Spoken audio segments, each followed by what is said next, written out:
par rapport à ce sujet qui vient de se présenter sur l'écran, un sujet extrêmement sérieux. Au départ, j'avais commencé à préparer une série d'exhortations sur le niveau spirituel pour la formation des pasteurs. Je trouvais que c'était pour les pasteurs. Parce que je suis en train de préparer tout un séminaire de formation pastorale pour les anciens, les prédicateurs. Et en préparant ces prédications, c'est surtout sur le caractère, car je me rends compte, avec le recul et avec les entretiens, que c'est pas le don le problème. Enfin, c'est pas le problème numéro un. Le problème numéro un, c'est le caractère des serviteurs de Dieu. C'est vraiment un gros problème. Et il faut que nous regardions dans la parole de Dieu. En plus, chaque ministère, tous les ministères dans la Bible, présentent un caractère, un trait de caractère. Et on va vraiment, mais je vous assure, frères et sœurs, parce qu'un don, c'est bien, un don, mais le caractère. Et les temps difficiles dans lesquels nous sommes font que nous devons absolument travailler notre caractère spirituel. On s'éviterait bien des épreuves et des déserts. Alors, nous allons commencer par la lecture, Ésaïe 40. C'est un texte que l'on a déjà évoqué, mais je pense que cette exhortation concerne aussi l'Église, et pas que les serviteurs de Dieu. Ésaïe 40, verset 3. J'ai déjà fait allusion à ce texte, où nous voyons, dans ces 3 versets, que l'on peut partir de très bas et terminer très haut, puisque ce texte nous parle de désert, et au verset 3, et au verset 5, il nous est parlé de la gloire de l'Éternel. C'est beau, hein? Ésaïe 40, verset 3. Une voix crie, « Préparez au désert le chemin de l'Éternel. Aplanissez dans les lieux arides une route pour notre Dieu. Que toute vallée soit exhaussée, que toute montagne et toute colline soient abaissées. Que les coteaux se changent en plaine et les défilés étroits en vallons. Alors, la gloire de l'Éternel sera révélée. Et au même instant, toute chair la verra, car la bouche de l'Éternel a parlé. » Et vous pouvez dire Amen. Dans le prophète Malachie, le dernier livre de l'Ancien Testament, il est parlé exactement, c'est la même chose, dit différemment. Avec une pensée supplémentaire, Malachie chapitre 3. Regardez bien s'il est beau ce verset. Il aurait fallu, vous voyez, commencer avec ceux qui ont préparé et ceux qui n'ont rien préparé. Ça aurait peut-être facilité là. Alors si j'ai le temps, je la ferai ce matin. Si je n'ai pas le temps, je la ferai en 2 dimanches, ou 3. Malachie chapitre 3, verset 1er. « Voici, j'enverrai mon messager. Il préparera le chemin devant moi. Et soudain, vous voyez, donc, on voit que c'est rapide. Ça peut aller très vite avec Dieu. Il ne nous fait pas attendre, c'est nous qui le faisons attendre. Et soudain, entrera dans son temple le Seigneur que vous cherchez. » Vous savez, c'est une chose dans l'Église, c'est une chose de chercher Dieu. Nous voyons dans ces 2 textes que nous venons de lire, cette grande vérité, c'est qu'on peut passer du désert à la gloire de Dieu en un instant, puisqu'il est même dit au verset 5, au même instant. Donc le problème, c'est l'Église. Alors, c'est un sujet qui me passionne, oui, qui me préoccupe surtout, c'est un fardeau. Alors, il faut faire la différence, vous voyez, dans l'Église. Il faut bien faire la différence entre les fardeaux qui viennent de Dieu. On peut avoir un fardeau pour quelqu'un, oui ou non? On peut avoir des fardeaux pour des âmes. Et nous nous déchargeons de ces fardeaux. Mais ça vient de Dieu. Et quand on se décharge, eh bien on est apaisé. Et puis il y a ce qui est lourdeur. Vous voyez ce que je veux dire? Les poids sur notre âme, qui ne viennent pas de Dieu, mais qui viennent de l'ennemi. Pourquoi je vous dis ça? Juste pour vous expliquer qu'on a besoin d'être enseigné dans tous les domaines.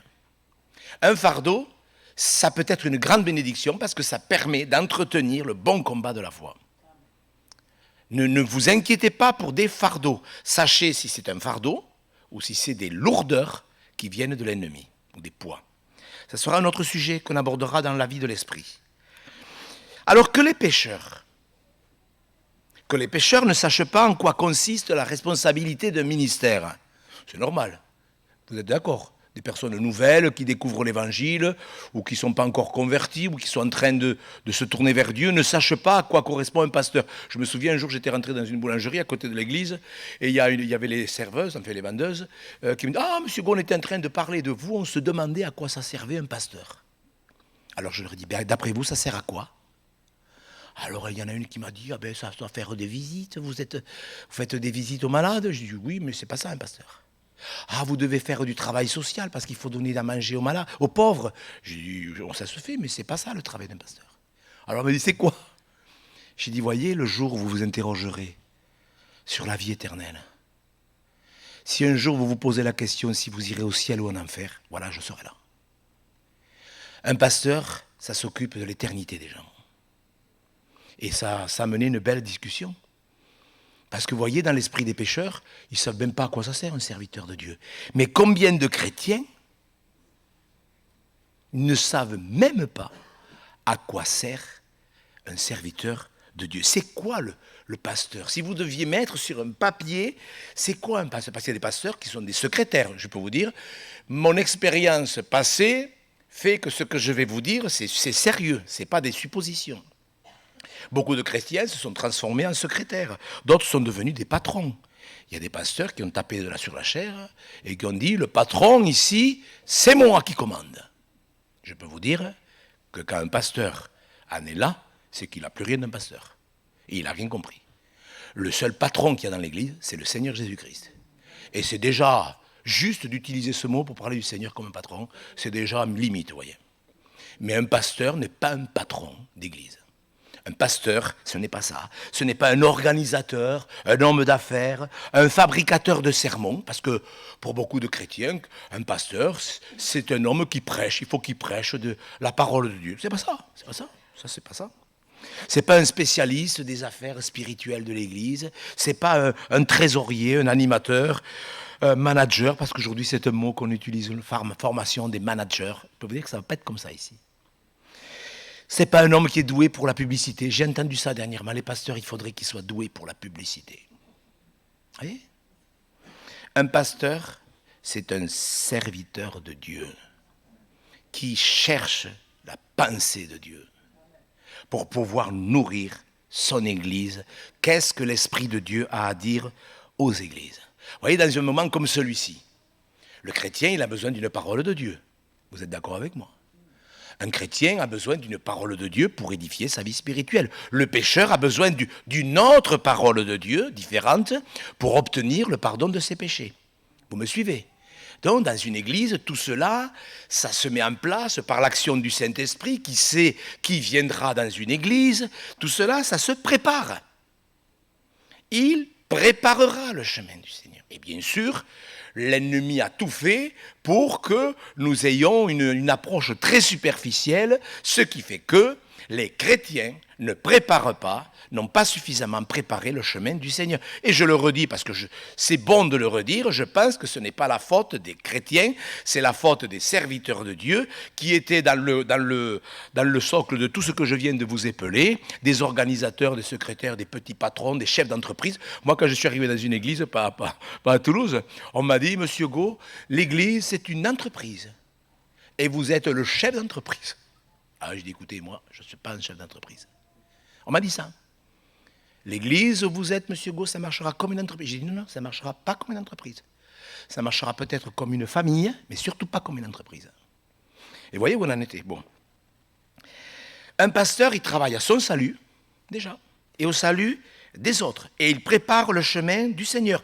J'enverrai mon messager, et il préparera le chemin du Seigneur.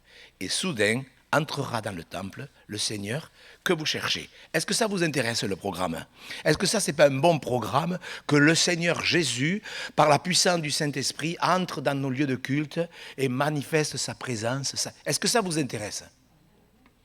Ça vous intéresse? Bon, on peut continuer. C'est pour cela d'ailleurs que Jean-Baptiste a été appelé le plus grand. Quand Jésus parle de Jean-Baptiste, il dit voilà, le plus grand, c'est Jean-Baptiste. Il n'a fait aucun miracle, il a exercé son ministère 3 ans, peut-être pas, peut-être moins, peut-être moins. C'est pas beaucoup 3 ans. C'est beaucoup 3 ans ou c'est pas beaucoup? Même pas 3 ans, puisqu'il il a été décapité en plus. Il est mort jeune. Qu'est-ce qu'il a dû faire? Vous savez, parce que pour beaucoup de gens, il faut mourir vieux et avoir beaucoup d'enfants pour avoir réussi sa vie. Est-ce qu'on peut mourir jeune? Parce qu'une fois, j'avais entendu un sermon là, vous voyez, là aussi. Si Dieu vous bénit, vous vivrez vieux. J'ai dit, mais Jésus, il n'a pas été béni longtemps, hein, puisqu'il est mort à 33 ans. Vous voyez, comment on est bête? Est-ce qu'on peut mourir jeune et avoir réussi sa vie? Ben, bien sûr. Vous voyez, comment on est bête? Avec des analyses complètement ridicules. On peut vivre vieux, t'as mieux. T'as mieux. Quand on arrive à 70 ans, ou 80, est-ce que c'est une grâce de vivre? Ben, la Bible dit que l'homme, il arrive à 70 ans, et pour les plus robustes, à 80. Et après, c'est durable. Voilà. Donc si vous avez plus de 85, vous faites durable, mes frères et sœurs. Que Dieu vous bénisse. Tout ça, bien sûr, pour expliquer que le plus important, ce n'est pas de savoir qui est le plus grand ou qui a vécu le plus longtemps. Le plus important, c'est de tout faire pour savoir ce que Dieu veut que je fasse. Que je serve Dieu 3 ans, ou que je serve Dieu 30 ans, ou 60, que veux-tu que je fasse? Car la volonté de Dieu, on l'a lu dans ces 2 textes, on va lire un texte dans le Nouveau Testament que j'ai souvent cité, mais je pense qu'il faut le relire, c'est dans 2 Corinthiens au chapitre 6, on voit bien que Dieu veut, c'est sa volonté, marcher et habiter au milieu de nous. C'est quelque chose de très sérieux ce texte. C'est dans un contexte en plus de sainteté, de nous séparer de ce qui est du monde, de nous séparer de ce qui est charnel, de ne pas accepter dans le temple de notre corps des choses souillées. Vous connaissez 2 Corinthiens chapitre 2, verset, on va lire à partir du verset 15, ou même 14. 2 Corinthiens 6, 14. On voit bien, c'est des questions qui sont posées. Dans ce chapitre, je crois qu'il y a 5 questions. Elles sont posées, elles sont très sérieuses. 2 Corinthiens chapitre 6, verset 14, « Ne vous mettez pas avec les infidèles sous un joug étranger. Car quel rapport y a-t-il entre la justice et l'iniquité? Qu'y a-t-il de commun entre la lumière et les ténèbres? Quel accord y a-t-il entre Christ et Bélial, c'est-à-dire le diable? Quelle part a le fidèle avec l'infidèle? Quel rapport y a-t-il entre le temple de Dieu et les idoles? Car, alors regardez bien frères et sœurs, mais regardez bien s'il vous plaît, nous sommes le temple du Dieu vivant, comme Dieu l'a dit. Alors, regardez son plan. J'habiterai et je marcherai au milieu d'eux. Est-ce que ça vous va, ça? J'habiterai et je marcherai au milieu d'eux, je serai leur Dieu, ils seront mon peuple. C'est pourquoi, sortez du milieu d'eux et séparez-vous, dit le Seigneur. Ne touchez pas ce qui est impur, et je vous accueillerai, et je serai pour vous un père, et vous serez pour moi des fils et des filles, dit le Seigneur Tout-Puissant. Ayant donc de telles promesses, bien-aimés, purifions-nous de toute souillure de la chair et de l'esprit, en achevant notre sanctification dans la crainte de Dieu. Amen. Et je voudrais m'adresser à tous les chrétiens qui écouteront ce sermon, qui sont sortis des églises depuis longtemps, justement, par rapport à l'enseignement de ce texte. Vous n'êtes pas des rétrogrades, vous n'êtes pas des fils prodigues. D'ailleurs, la preuve, c'est que si vous écoutez ce genre de sermon, c'est que vous aimez la parole de Dieu, croyez-moi. Donc ne laissez pas le diable vous accuser, parce que vous n'avez pas été à l'église depuis des mois, des années, et on vous a bien sûr taxé de rétrograde. Ce n'est pas vrai, sinon vous n'écouteriez pas cet enseignement. Nous voyons dans ce texte que Dieu l'a dit, comme Dieu l'a dit, j'habiterai et je marcherai au milieu d'eux. Mes frères et sœurs, l'église de Jésus-Christ, son église, la sienne avec un E majuscule, c'est sûr, Dieu n'a pas changé d'avis, il veut marcher au milieu de nous. Il n'y a rien de plus beau quand la présence de Dieu se manifeste. Vous êtes d'accord? Vous êtes d'accord? Il n'y a rien de plus beau quand dans un moment de Sainte Seine, dans un moment de communion fraternelle, dans un moment de prière, dans un moment d'exhortation, dans un moment de louange, on ressent la présence de Dieu. J'aime pas trop ce mot, mais enfin, il y est quand même dans la Bible. Il y est quand même. On va le voir tout à l'heure. Donc, Le plus important, c'est pas de dire, ah tiens, je le répète, ah c'est qui c'est le plus grand. Il y en a qui se sont amusés à le faire. Est-ce qu'il y a des gens dans la Bible qui se sont amusés à se poser la question un jour? Ils étaient en train de marcher ensemble. Ils marchaient là sur la route de Toulouse. Mais qui est l'homme le plus grand au milieu de nous?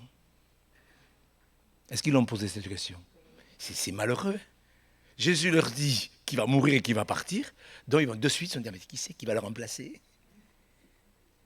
Qui est le plus grand au milieu de nous?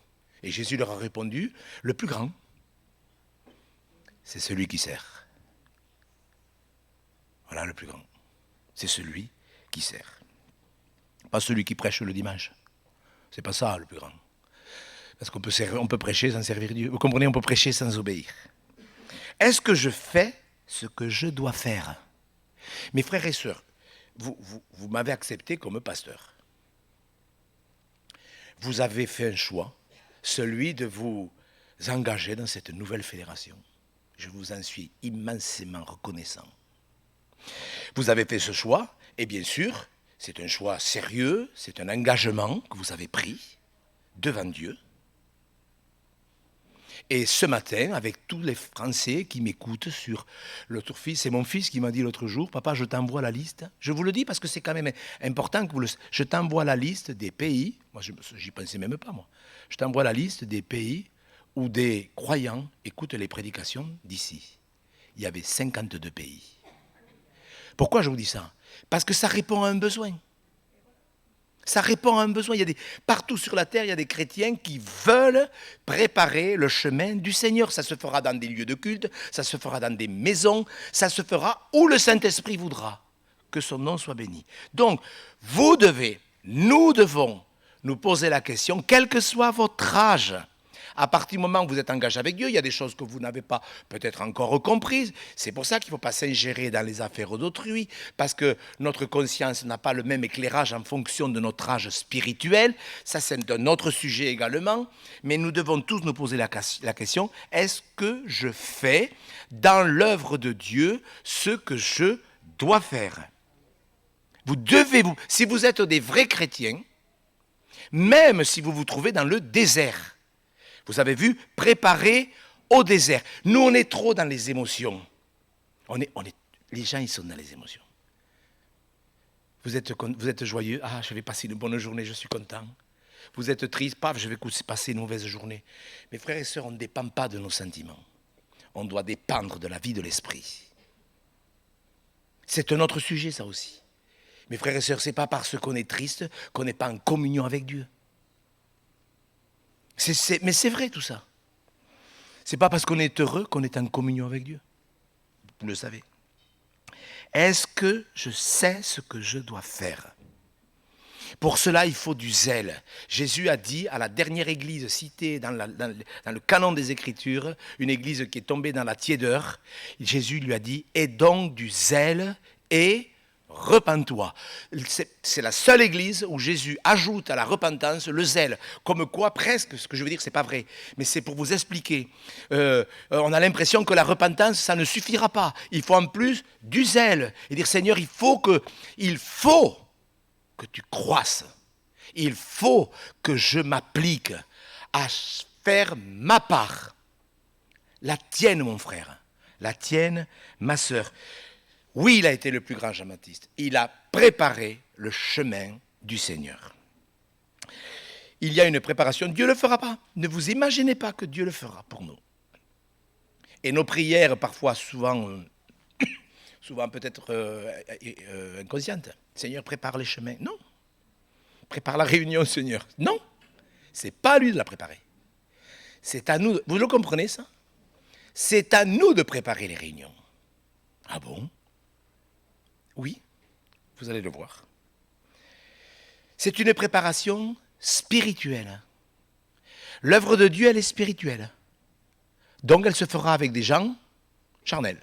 C'est ça? Si l'œuvre de Dieu est spirituelle, elle doit se faire avec des gens spirituels. Enfin, je veux dire, c'est pas la partie de la prédication qui m'a demandé le plus de réflexion. C'est évident. L'œuvre, elle est spirituelle. Donc, je dois m'appliquer à être quelqu'un de spirituel, c'est-à-dire que je marche par l'esprit et non pas par mes émotions, par mes attitudes à moi. Des gens spirituels, ce sont des gens qui sont nés de nouveau. Et dans les églises, dans beaucoup d'églises, beaucoup de gens ne sont pas nés de nouveau. Alors, c'est là que commence l'exhortation, vraiment. C'est quoi le niveau spirituel dans une église? C'est quoi le niveau spirituel dans une église? C'est pour ça que j'ai donné comme titre « Comment élever le niveau spirituel dans l'église ?» C'est quoi le niveau spirituel? C'est quoi? Vraiment, mes frères et sœurs, c'est vrai que, je le répète, je l'avais préparé au départ pour des pasteurs. Mais je suis convaincu que les chrétiens, ils ont besoin d'entendre ça. C'est quoi le niveau spirituel? Est-ce que c'est une affaire d'ambiance? Parce que dans beaucoup d'églises, écoutez, je n'exagère pas, la vie spirituelle, enfin la vie, pas la vie spirituelle, la religiosité dans ces églises, c'est de l'ambiance. Il faut créer de l'ambiance. Et les gens, ils ont besoin de ça, ils aiment ça. Est-ce que vous comprenez, mes frères et sœurs? Parce que les gens ne vivent pas spirituellement, ils vivent émotionnellement. Alors c'est une question d'ambiance, d'excitation. D'excitation. Vous le savez, ça? C'est une question de bruit. Je l'ai mis, ce verset, Ésaïe 37. C'est une question de bruit. Plus il y a du bruit, plus Dieu est présent. Je vous assure. Hein? Faites du bruit. Je crois que c'est dans la télé, ça, les animateurs, ils disent « faites du bruit ». On entend ça dans les églises. Faites du bruit pour Jésus. Je ne sais pas, moi, si le pécheur qui pense au suicide, il a besoin d'entendre du bruit dans l'église. Vous voyez, le secours de l'Égypte, ça veut dire les choses du monde. Quand on va chercher dans le monde, le secours de l'Égypte ne c'est que vanité et néant. C'est pourquoi j'appelle cela du bruit. Dans les églises, il y a du bruit. Et ce bruit, ça sert à rien. Et je vous assure que je l'ai entendu, ça. Je l'ai entendu souvent. Ça m'a énormément peiné de voir qu'on amenait le spirituel au niveau du bruit. C'est triste. Les cris, les émotions. Oui, mais l'ambiance, ça crée quoi, l'ambiance, au fait? Qu'est-ce que ça crée, l'ambiance? On crée de l'ambiance. Je vous avais raconté cette histoire où j'étais rentré dans une église un dimanche en vacances et il y avait le meneur de chant, il était là, excusez-moi, mais c'était comme ça, à la Johnny Hallyday, vous voyez, en train de chanter. Les frères, les sœurs, levez-vous, levez-vous, il faut être en forme pour adorer Dieu. Voilà, levez-vous, tapez des mains, bougez, si vous êtes spirituel. Oui, moi je ne me suis pas levé, bien sûr. Et puis comme le pasteur m'a reconnu, il m'a dit « Ah, mais vous êtes là, monsieur, où est-ce que vous voulez prêcher ?» Et comme je m'étais tenu devant Dieu, j'ai dit oui. Et je me suis adressé au meneur de chant qui était devant. Et je lui ai dit, écoutez, jeune homme, j'aurai peut-être pas le temps de vous parler après, donc je vais vous parler maintenant, devant tout le monde, puisque vous vous adressiez à tout le monde. J'ai dit, l'animation des chants, la direction de la louange, c'est pas une affaire d'ambiance. C'est pas une affaire d'ambiance, les chants. C'est sérieux, les chants dans l'église. C'est très sérieux. Alors je lui ai expliqué qu'on peut être fatigué quand on vient à l'église. Qui vous dit que ce matin, il n'y a pas une personne qui avait pensé au suicide dans la semaine? Est-ce que ça peut arriver? Vous croyez qu'elle a besoin de sauter sur les chaises? Elle a besoin d'une parole de Dieu. Et c'est l'affaire de tout. Oui, l'ambiance, ça crée de la joie. Mais vous savez, la joie, la joie, c'est... Oui, mais il faut faire rire les gens. On l'entend, ça. Il y a des pasteurs qui sont devenus des one-man show. Mais je suis sérieux. Hein. Moi, je crois que la joie, elle ne vient pas par le rire. Je suis sûr que la joie spirituelle, elle vient par l'onction. J'en suis certain. Pour l'avoir vécu. Alors, le niveau spirituel, bon, je pourrais dire, dénoncer. C'est important. On le fera peut-être avec les responsables. Pour que vous soyez bien au clair sur ce qu'est le niveau spirituel et sur ce que n'est pas le niveau spirituel. Mais on va donc voir surtout ce qu'est le niveau spirituel. Quand est-ce que le niveau spirituel est atteint dans une église? C'est ça qui nous intéresse, vous êtes d'accord avec moi? Ce n'est pas de dénoncer ce qui ne va pas.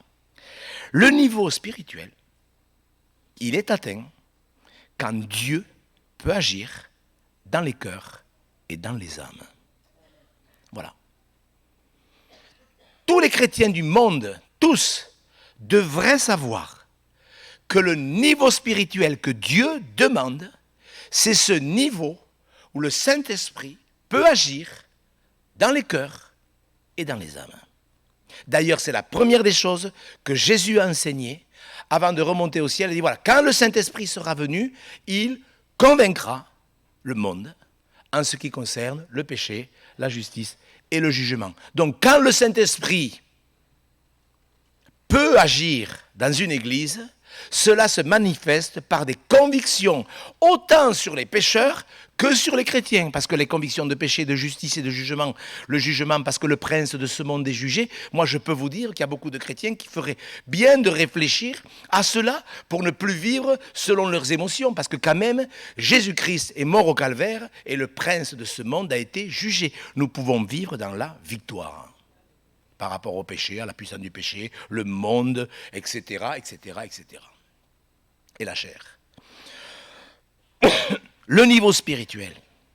Quand les chrétiens préparent le chemin du Seigneur, et ça, je le répète, c'est l'affaire de tous. Vous allez l'entendre souvent.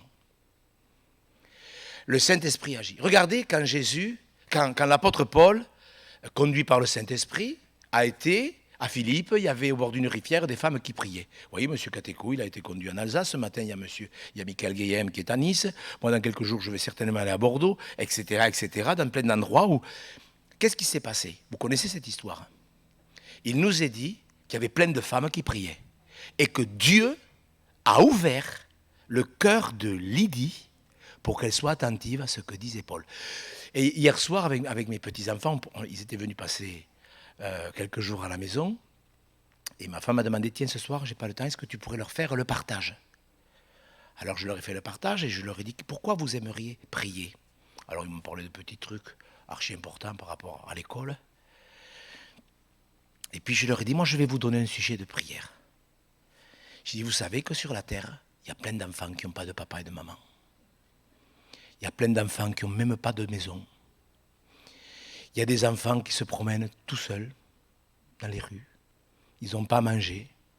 Je leur ai même dit, vous savez, il y en a un qui meurt toutes les 20 secondes. Puis j'ai regardé ce matin sur ce sujet. Il y en a un qui meurt toutes les 5 secondes. De faim, de soif. Et vous savez, il y a des enfants, ils meurent comme ça au coin des rues. Ils n'ont rien, ils n'ont pas d'habits. Ils sont en short, alors dans la prière. Je leur ai dit, voyez, j'ai parlé de Lydie. Et Lilia, elle me dit, mais Lilia, c'est la Lydie qui est à l'église? J'ai dit non, ou alors elle ne fait pas son âge. Mais, et on a parlé, ils étaient là, ils ont dit, papy, grand-père, il m'appelle grand-père. Grand-père, on va prier de tout notre cœur. On va prier de tout notre cœur. Mais vraiment, j'ai dit, voilà, c'est ça la prière. Et j'ai senti vraiment que le Saint-Esprit agissait dans leur cœur. Pourquoi je dis ça? Parce qu'à quoi on reconnaît le niveau spirituel qui est atteint, c'est quand le Saint-Esprit agit. Si le Saint-Esprit n'agit pas, c'est qu'il n'y a pas beaucoup du Saint-Esprit. Si le Saint-Esprit n'agit pas, c'est qu'il y a certaines choses qui ont besoin d'être corrigées. Vous avez vu, il préparera le chemin du Seigneur. Vous enlèverez ce qu'il faut enlever. Vous ôterez les pierres. Enfin, si on prenait tous les obstacles, vous élèverez les vallées qui sont enfouies. Vous abaisserez les monts. Le Seigneur, il va marcher sur une voie royale. Le Seigneur, il ne marche pas n'importe où. Il marche dans des endroits où on honore sa parole sérieusement. Pas avec les lèvres, mais avec le cœur. Le Saint-Esprit, il convainc. Donc, je ne sais pas. Alors, je vous avais demandé de prier pour ce culte. Parce que je sais qu'il y a des combats et que l'ennemi fera tout pour que vous oubliez cette prédication. Ça serait dommage. Mais, je le répète, si dans une église, quelle que soit la dénomination, parce que nous on est là, on compare de quelle dénomination vous êtes, ça n'a aucune importance. Dans une église, quelle qu'elle soit, s'il n'y a pas de conviction de péché, des convictions de justice, des convictions de jugement par rapport à ce que Jésus enseigne, bon, je l'expliquerai ça, je ne peux pas le faire ce matin, c'est qu'il n'y a pas la présence de Dieu. Comme dans l'église de Laodicée, le Seigneur Jésus, où c'est qu'il est dans cette église? Où c'est qu'il est? Il est à la porte. Je ne sais pas s'il y a quelque chose de plus triste ou net dans la Bible. Le Seigneur à la porte de son église. Vous avez vu le temple, là où Dieu veut mettre ses yeux et son cœur? Qu'est-ce qui s'est passé en 70 de notre ère? Le temple, il a été détruit. N'attristez pas le Saint-Esprit. Alors, pour comprendre cette affaire d'attrister le Saint-Esprit, vous voyez, il faudrait lire des textes. Alors, j'en ai pris un dans l'Ancien, on en prendra un dans le Nouveau. Je ne sais pas si j'aurai le temps de tout faire, mais ça ne fait rien. On va prendre le temps. S'il faut, on continuera la semaine prochaine ou la semaine d'après. Mais regardez, dans Ésaïe 63. Alors, vous voyez, ce sont des chapitres que je vous demande de méditer. Souvent, je vous donne un verset pour dire, tiens, je vais peut-être méditer. Qu'est-ce que ça veut dire? Qu'est-ce qui s'est passé? Comment ils ont attristé le Saint-Esprit? Je ne peux pas tout vous expliquer. Et puis, il y a des choses que Dieu veut vous montrer. Dans Ésaïe 63, à partir du verset 9, alors il faudrait tout lire, mais on ne peut pas lire les 66 chapitres d'Ésaïe. Dans Ésaïe 63, on va partir du verset 9, parce que ça nous montre que Dieu ne nous abandonne pas dans nos détresses, dans nos moments difficiles, dans nos déserts. On le voit, c'est pour ça que je commence au verset 9, volontairement, pour ne pas alourdir, mais pour que vous regardiez bien que oui, Dieu est fidèle, patient, bon, miséricordieux. Ésaïe 63, verset 9, dans toute leur détresse, ils n'ont pas été sans secours. Vous voyez, c'est beau quand même. Hein? Et l'ange qui est devant sa face les a sauvés. Il les a lui-même rachetés dans son amour et sa miséricorde, et constamment il les a soutenus et portés aux anciens jours. Bon, rien que ça vous montre que Dieu ne nous abandonne pas. Mais, verset 10, ils ont été rebelles. Alors, je ne sais pas si vous savez ce que ça veut dire, le mot rebelle. Je ne sais pas la définition que vous donnez à ce mot, mais ça veut dire qu'ils refusent l'obéissance à une autorité. Ça veut dire ça, qu'ils refusent l'obéissance à une autorité. C'est ça la rébellion. Je refuse, je suis d'accord, mais je n'obéis pas. Pardon, ils ont attristé ton Esprit Saint. Et regardez, non mais alors la suite par contre. Oui, alors d'un côté, Dieu ne les abandonne pas. Dans toute leur détresse, ils sont secourus, ils sont portés, les anges les protègent, ce qui a été notre expérience en plus. Mais, ça fait peine de lire ça. Il est devenu leur ennemi. Et il a combattu contre eux. Alors son peuple se souvint des anciens jours de Moïse, où est celui qui les fit monter de la mer, avec le berger de son troupeau, où est celui qui mettait au milieu d'eux son Esprit Saint, voyez, qui dirigea la droite de Moïse par son bras glorieux, qui fendit les eaux devant eux pour se faire un nom éternel, qui les dirigea au travers des flots, comme un coursier dans le désert, sans qu'il bronche. Voyez, le Saint-Esprit rappelle tout ce qu'il a fait pour eux. Comme la bête qui descend dans la vallée, l'Esprit de l'Éternel les a menés au repos. C'est ainsi que tu as conduit ton peuple pour te faire un nom glorieux. Regarde du ciel et vois de ta demeure sainte et glorieuse où sont ton zèle et ta puissance. Le frémissement de tes entrailles et tes compassions ne se fait plus sentir envers moi. C'est pour ça que je vous dis tout à l'heure que quand on ne sent plus, c'est vrai que c'est un mot que j'ai presque banni de mon vocabulaire tellement les gens confondent le sentimental et le spirituel. Mais quand même, c'est beau quand on ressent la présence de Dieu au milieu de son peuple. Vous voyez, ils ne te font plus sentir, tu es cependant notre près. Alors il faudrait tout lire, verset 18, ton peuple saint n'a possédé le pays que peu de temps. Nos ennemis ont foulé ton sanctuaire. Vous voyez l'Église? Nous sommes depuis longtemps comme un peuple que tu ne gouvernes pas. Ah bon. Qui n'est pas appelé de ton nom. Oh, si tu déchirais les cieux, si tu descendais, les montagnes s'ébranleraient devant toi, comme s'allume un feu de bois sec, comme s'évapore l'eau qui bouillonne, tes ennemis connaîtraient ton nom. Vous voyez, ce n'est pas le problème des païens, c'est le problème de l'Église. Tes ennemis connaîtraient ton nom. Enfin, vous lirez tout le contexte, c'est très intéressant, jusqu'à la fin. Jusqu'à la fin. Et la solution, elle est... Vous voyez, quand il est dit au verset 4, à la fin du verset 4, tu as été irrité parce que nous avons péché et nous en souffrons longtemps. Moi, c'est un verset sur lequel je me suis arrêté. Parce que le péché, on en souffre longtemps, tant qu'on ne le règle pas. Ne nous imaginez pas que Dieu va passer dessus. Le péché, on peut en souffrir longtemps, comme on peut en souffrir que 5 minutes. Au verset 6, il y a personne qui invoque ton nom, qui se réveille pour s'attacher à toi. Là, alors, si vous inversez le verset, eh bien, ça veut dire que s'il y a quelqu'un qui se réveille, eh bien, Dieu va bénir.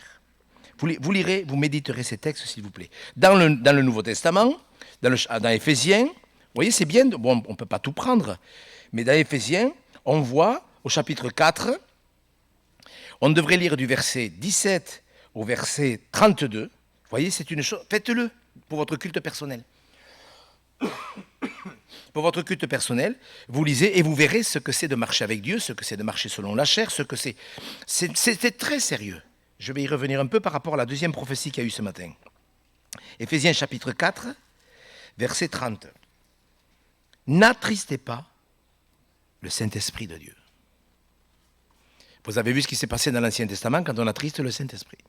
C'est exactement pareil dans le cadre du Nouveau. Quand on attriste le Saint-Esprit, certaines choses ne se produisent pas, ne se produisent plus. Alors on va voir, là on voit au verset 31 ce qui l'attriste, l'amertume, l'animosité, la colère, la clameur, la calomnie, toute espèce de méchanceté disparaissent du milieu de vous. Voilà, ça ce sont des choses qui attristent le Saint-Esprit. Il y a des chrétiens, ils sont toujours en colère. C'est vrai ou c'est pas vrai ça? Qu'est-ce qu'ils font? Eh bien, ils attristent le Saint-Esprit. Et ils arrivent à l'église en colère. Vous croyez que ça va permettre au Saint-Esprit d'agir? Je me suis mis en colère. Je me suis mis en colère contre Olivier. Qu'est-ce que je dois faire? Eh bien voilà. Olivier, je me suis mis en colère. Je vous demande pardon. J'attends que vous me le demandiez aussi. Non, on ne demande pas aux autres ce qu'ils doivent faire. Mais vous comprenez, mais mes frères et sœurs, il y a des gens qui sont tout le temps en colère. Et il y a des choses, il va falloir les aborder. Le caractère. Comment des gens ont souffert à cause de leur caractère. Regardez Jonas. Comment c'est... En plus, quand Dieu lui pose la question, mais fais-tu bien de t'irriter? Oui, je fais bien. Vous savez, quand on en arrive à... Mais non, mais... à justifier sa colère. Et tout ça, ça attriste le Saint-Esprit. Et le diable, il s'amuse. Et après, la présence de Dieu ne se fait plus sentir au milieu de nous. Et le pécheur qui est venu, ce monsieur qui, je me souviens une fois à l'église, une jeune fille était arrivée, les yeux hagards, comme si elle sortait, je ne sais pas d'où. Elle me dit, je cherche une église. Je voulais me suicider, mais je me suis dit, avant de me suicider, je voulais aller à l'église. Et elle est arrivée, elle a écouté la parole de Dieu. À la fin, elle pleurait comme une madeleine. Je dis, pourquoi vous êtes comme ça? Je suis fâché avec ma mère depuis des années. Elle pleurait. J'ai dit, ben, allez vous réconcilier. Et elle l'a fait. Elle est revenue 8 jours après, je me suis réconcilié avec ma maman. J'ai envie maintenant de marcher avec Dieu. Mes frères et sœurs, mais si on n'est pas bien spirituellement, on ne va pas pouvoir accueillir les gens. Parce que vous savez le nombre de gens en vrac qu'il y a à Toulouse, que Dieu pourrait nous envoyer. C'est un autre sujet, on y reviendra. Mais préparer le chemin du Seigneur, frères et sœurs, c'est quelque chose de sérieux. C'est pas aller à l'église le dimanche, vite, vite, vite. On est à la bourre, dépêche-toi. Dépêche-toi, dépêche-toi, vite, vite, vite, on va être en retard. Moi, je crois, mes frères. Alors, je ne veux pas donner des leçons de morale. Surtout pas. Je ne supporte pas la moralisation dans l'Église. Je ne le supporte plus, en tous les cas. Mais préparer le chemin du Seigneur. On pourrait parler de la ponctualité, on pourrait parler de l'habillement, du vocabulaire. Mais préparer le chemin du Seigneur, frère. Si Dieu dit, une voix crie, donc Dieu crie, parce qu'on n'écoute rien. Préparer le chemin du Seigneur, je le répète, il ne le fera pas à notre place. Donc, en tant que chrétien, malgré le fait que ma conscience n'est peut-être pas pris encore... j'ai pas réalisé ce que sont certaines choses, je dois savoir, chrétien, que préparer le chemin du Seigneur, c'est quelque chose. Est-ce que c'est un devoir? Est-ce que c'est un commandement? Est-ce que c'est une invitation? Est-ce que c'est un honneur? Qu'est-ce que c'est pour vous préparer le chemin du Seigneur? C'est un joug? Mais qu'est-ce qu'il nous raconte? On n'a jamais entendu ça. Eh bien oui, justement. Si on avait prêché la pensée de Dieu, tous les chrétiens du monde auraient entendu ça. Vous ne le croyez pas? Tous les chrétiens du monde, tous, sur la terre entière, tous les chrétiens auraient entendu préparer le chemin du Seigneur. C'est sûr et certain. Mieux dit ou moins bien dit, je ne sais rien. En tous les cas, tous les chrétiens l'auraient entendu. Est-ce que c'est un honneur? Est-ce que c'est un devoir d'être appelé quand on est chrétien? Il dit, mais je peux travailler à préparer le chemin du Seigneur au milieu de nos réunions? Mais c'est quoi? C'est un commandement ou c'est un honneur? Mais moi, je trouve que c'est une grâce. Alors, qu'est-ce qu'il faut que je comprenne? Qu'est-ce qu'il faut que je réalise? C'est là qu'il y a tout un travail à mettre en place. Mais moi, c'est une introduction que je veux vous faire parce que c'est un fardeau. C'est un fardeau que j'ai. C'est pas, moi, j'ai pas envie de prêcher. Ça fait 40 ans que je prêche, je veux dire, j'ai pas envie de prêcher. J'ai pas envie. Je vous assure que c'est vrai. J'ai envie d'obéir. Et je sais ce que Dieu me demande. Dans la parabole des serviteurs, vous savez, Luc 12, 41, je vous avais donné le texte? Non, regardez s'il vous plaît. Dans cette parabole, Luc 12, regardez. Ça, beaucoup de chrétiens pourraient, hélas, s'identifier à ce texte. Ça, c'est sûr. Je le dis avec beaucoup de peine, mais enfin, on a vu, préparé au désert, ça fait que n'importe quelle configuration, on peut repartir. Que Dieu soit béni pour sa patience. Vous êtes d'accord? Là, vous pouvez tous dire amen, moi, croyez-moi. Alors, dans la parabole des deux serviteurs, alors là aussi, notez-le et méditez-le. Luc 41, au verset Luc 12, 41 au verset 48, il pose une question.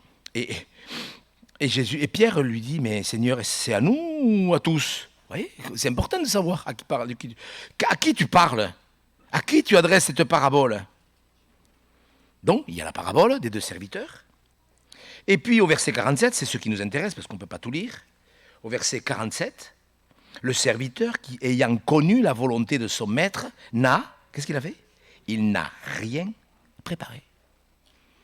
Et ça concerne énormément de pasteurs et de chrétiens qui sont dans l'église, dans les églises, et qui n'ont rien préparé. Le résultat, il est terrible. Parce que c'est quand même révélateur du fait qu'il n'y a pas de communion avec Dieu. La preuve, c'est que il a connu la volonté de son maître, il n'a rien préparé, il n'a pas agi selon sa volonté, il sera battu d'un grand nombre de coups. Mais celui qui ne l'y a pas connu et fait des choses dignes de châtiment sera battu de peu de coups. Vous voyez la conscience? J'en parlerai un jour. Parce que même en enfer, le jugement sera graduel, comme les récompenses au ciel. Il n'y aura pas le même châtiment à l'enfer pour les gens. Si vous ne le croyez pas, pourtant c'est écrit. On demandera beaucoup à qui l'on a beaucoup donné et l'on exigera davantage de celui à qui l'on a beaucoup confié.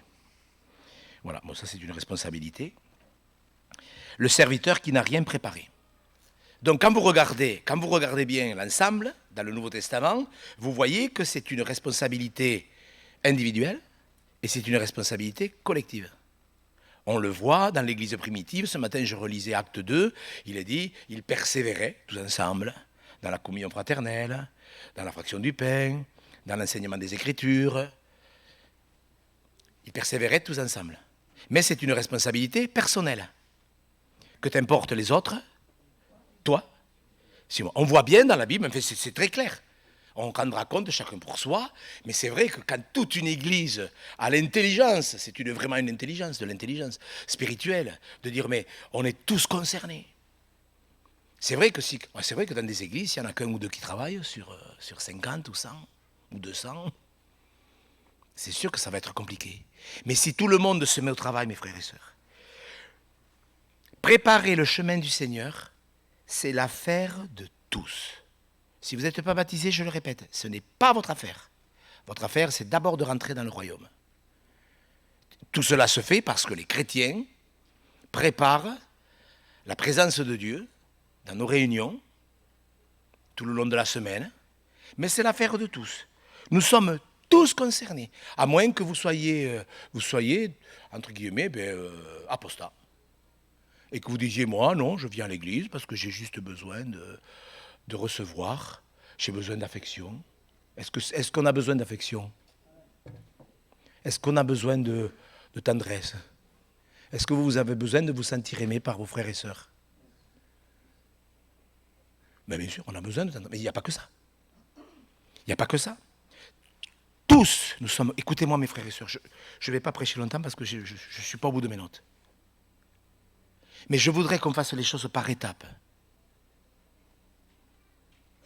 Parce que franchement, je vous le dis, mais c'est nous les responsables. Mais je vous assure, ne pensez pas que je suis dans l'autoflagellation. Je ne suis pas de ce style. Mais je sais que le problème des églises, c'est les pasteurs. Je le sais, c'est comme ça. Les bergers, dit Ésaïe, ils ont été stupides. Ils n'ont pas cherché l'Éternel. C'est pour ça que leurs troupeaux se dispersent. Et le problème, c'est pas vous. Parce que vous voyez, vous pourriez dire, ce matin, c'est dur. Mais c'est pas votre faute, c'est la nôtre. Est-ce que vous comprenez, frères et sœurs? Ce n'est pas votre faute. C'est notre faute, les pasteurs. Que Dieu nous pardonne, que Dieu me pardonne. Je ne me sens pas trop quand même concerné par le lot, mais quand même on peut demander pardon pour les autres.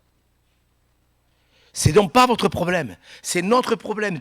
Tous nous sommes concernés. Les responsables, bien sûr, les pasteurs, les musiciens, je le pense, tous ceux qui montent sur l'estrade pour présenter la Sainte Seine, pour diriger les chants, etc. Tous ceux qui interviennent sont peut-être plus concernés que les autres qui font l'accueil. Mais est-ce que l'accueil, c'est pas important? L'accueil avant les réunions? L'accueil après les réunions? Est-ce que c'est important l'accueil dans une église? Est-ce que je dois me préparer, même si j'accueille? Vous ne savez pas, on ne sait pas qui on va recevoir dans les prochaines réunions. Imaginez-vous que dimanche prochain, Dieu nous envoie 50 personnes nouvelles. Qu'est-ce qu'on fait? Ah, je vous donne la carte de visite de M. Go, vous l'appellerez. Est-ce que 50 chrétiens peuvent accueillir 50 pécheurs? Est-ce que le Saint-Esprit peut conduire? Tiens, Dieu va me guider vers lui, un tel va aller là. Est-ce que vous comprenez que c'est Dieu qui ajoute à l'Église? Mais si nous ne sommes pas prêts à les accueillir, si vous commencez à dire, ah ben ouais, il faut le faire aller. Il faut le faire aller. C'est ça les chrétiens? Je sais qu'on passe des moments difficiles, mais je pense que dans toutes les détresses, nous pouvons connaître le secours de Dieu, on l'a lu. Mais on a été rebelles. Tous. Quelqu'un qui projette les cantiques, quelqu'un qui projette les versets, quelqu'un qui, je ne sais pas qui, quelle que soit la responsabilité. À l'école du dimanche, vous n'entendiez pas tout à l'heure les enfants chanter pendant que c'est pas beau? Vous ne savez pas, si le Seigneur tarde, il y aura peut-être des serviteurs de Dieu dans les enfants là, non? Est-ce que c'est possible? Si Jésus tarde, il peut revenir demain. Vous savez, quand je vois les informations internationales, avec l'Iran qui s'apprête à mettre en place ses bombes nucléaires, je peux vous dire que les choses risquent de s'accélérer très vite. Mais mes frères et sœurs, c'est le travail de tous. Est-ce que vous le croyez? On va terminer pour aujourd'hui. Avec un chapitre, je voudrais que vous soyez pétris de joie en lisant ce chapitre. Dans le prophète Néhémie, vous savez qu'il n'y a pas que la construction du temple. Le livre de Néhémie, c'est la construction des murailles. Vous savez, c'est une chose de construire l'église.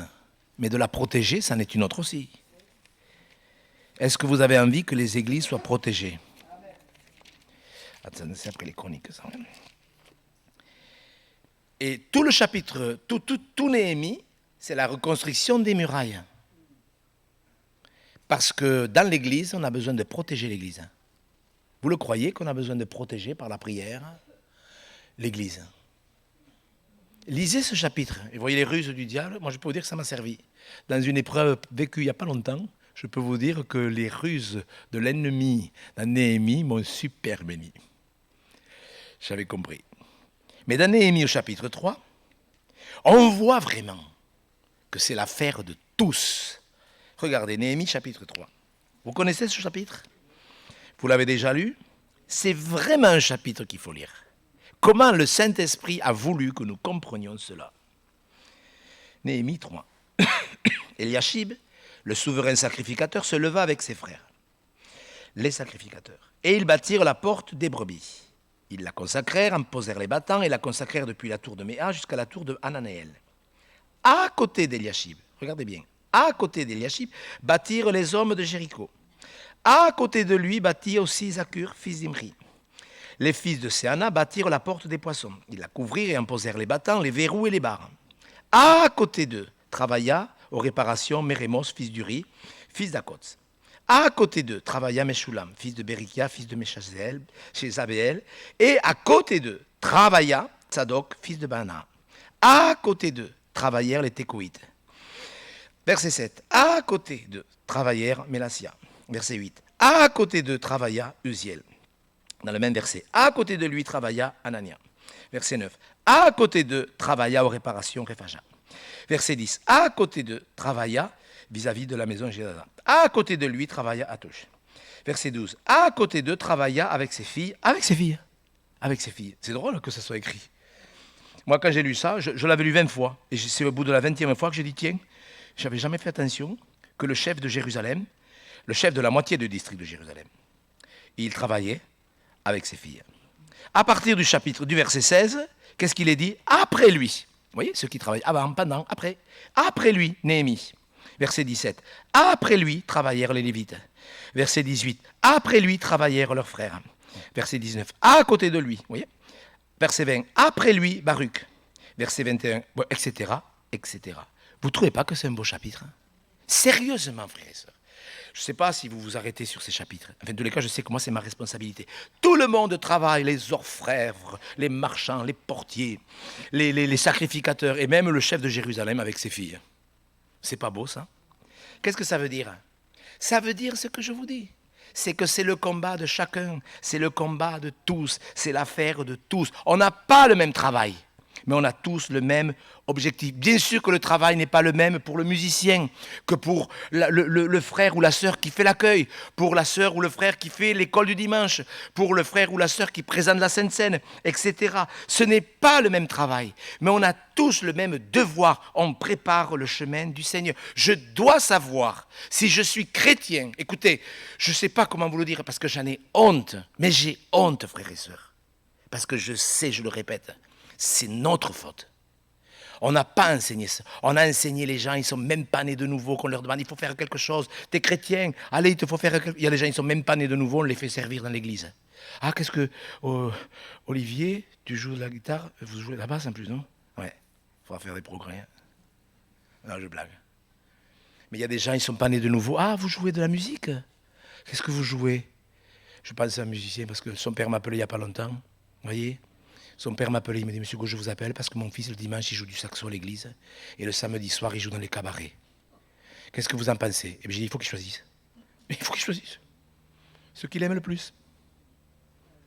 Sérieusement. Quoi ça sert de dire, il ne faut plus jouer dans les cabarets? Oui, mais il le fait pour gagner un peu d'argent parce que... Moi, je crois, mes frères et sœurs, que quand on cherche le royaume de Dieu et sa justice, Dieu bénit. Oui, je pourrais vous donner, tout ce que je vous dis, c'est des centaines d'exemples que je pourrais vous donner. Le travail n'est pas le même pour chacun. Mais chacun est concerné. Écoutez, Néhémie chapitre 3, c'est la preuve. À côté, après, pendant, avec ses enfants, bien sûr ceux qui veulent. Mais mes frères, on devrait se poser des questions. Quand une réunion commence, tiens, c'est quoi une réunion? Les pasteurs savent même, je le dis, mais croyez-moi, je ne suis pas dans le jugement, j'ai plus envie de pleurer que de juger. Quand une réunion commence, est-ce que les cœurs sont prêts? Est-ce que les cœurs sont prêts quand une réunion commence? Voilà, une réunion commence, voilà, à 9h, à 10h, est-ce que les cœurs sont prêts? Alors ça sera le prochain sujet, parce que je ne sais même pas combien de temps j'ai prêché, peut-être trop longtemps. Mais vous savez, quand le cœur des chrétiens n'est pas prêt, je me pose la question, comment rentrent les pécheurs dans l'église? On verra ça la prochaine fois. Est-ce que vous êtes d'accord, mes frères et sœurs, pour que nous acceptions d'une manière sérieuse cette affaire et que nous ne ressortions pas comme ces chrétiens dont Jésus parle dans la parabole du semeur, qui, une fois que la parole a été semée sur le chemin, le diable enlève ce qui a été semé, presque de suite après. Et si, et je vous le dis avec beaucoup de solennité, si cette prédication, vous l'oubliez dans les heures qui suivent, moi je vous dis que vous êtes en danger.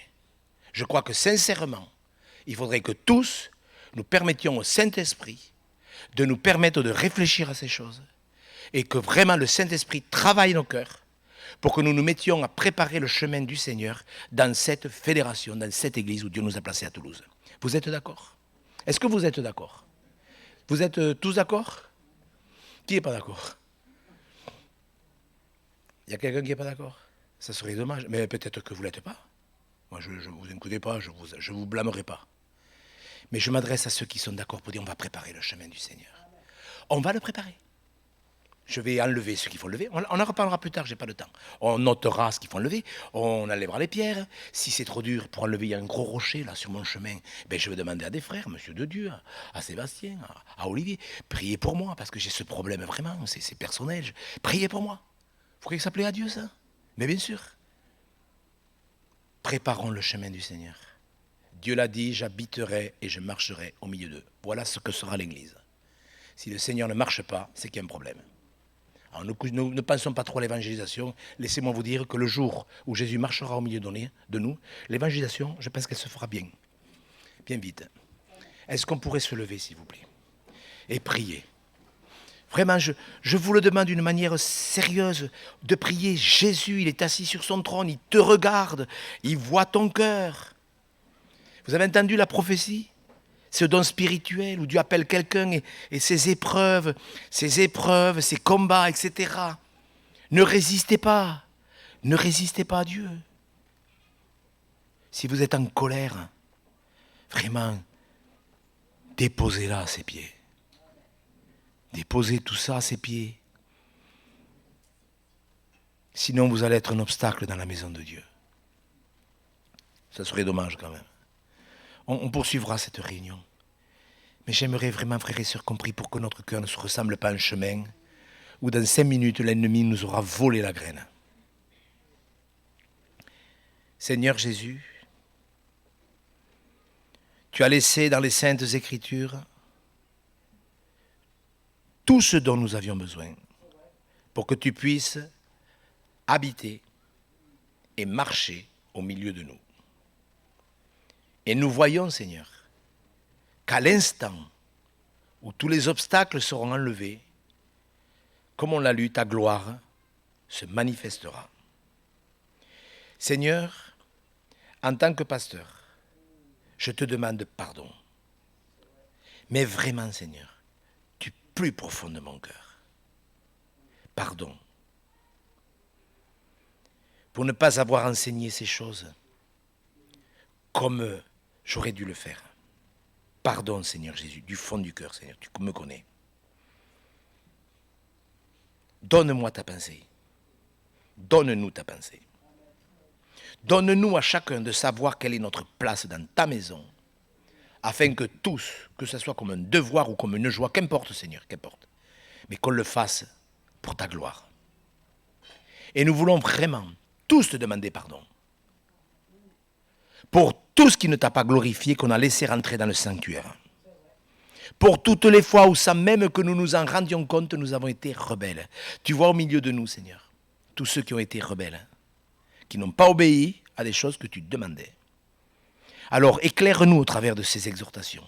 Éclaire-nous, Seigneur. Illumine les yeux de notre cœur, afin que nous sachions ce qu'il faut faire, ce qu'il ne faut pas faire, ou ce qu'il faudra découvrir dans le ministère et le service dans lequel tu nous appelles à chacun. Seigneur, mais que dans cette assemblée que tu nous as donnée, cette belle église, Seigneur, tu vois mes frères et mes sœurs, combien je veux les bénir. Seigneur, je les bénis vraiment, afin que nos cœurs ne soient pas un terrain, un chemin battu, mais que notre cœur soit honnête, afin que nous portions du fruit. Seigneur, délivre-nous de la légèreté. Et conduis-nous, Seigneur, conduis-nous dans la préparation, où nous croyons que tu marcheras dans l'Église. Selon ta volonté, merci Seigneur Jésus. Merci Seigneur. Amen.